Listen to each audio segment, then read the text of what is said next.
try ko kaya kunin tapos paitlogin natin ano. Sige, kunin natin. Tapos pakita ko sa inyo pag nangitlog na.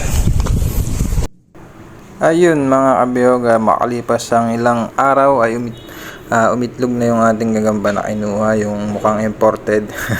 Ayan, makikita nyo sa lagayan, may itlog at eto na yung ating gagamba.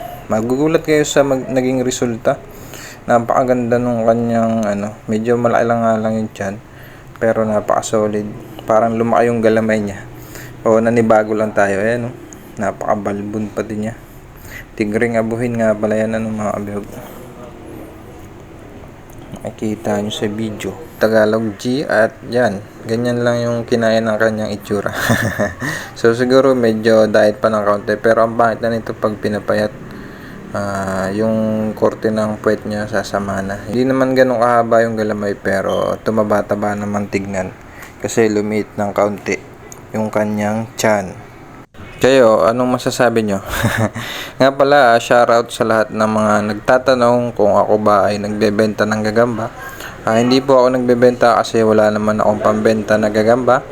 At sa mga nagtatanong kung taga saan ako, taga Quezon Province po ako. Sa mga nanghihingi, yan yung malalapit lang po ang kaya kong bigyan. Kasi kung malayo kayo ay hindi ko ma-sure na mapapadala ko kasi budget din ang pera para sa shipping fee. Tapos kung ilang piraso lang naman, so sayang lang din ang padala. Siguro maganda pag madami tayong gagamba. Ayun, abang-abang lang kayo. As soon as possible yan, magpapadala tayo.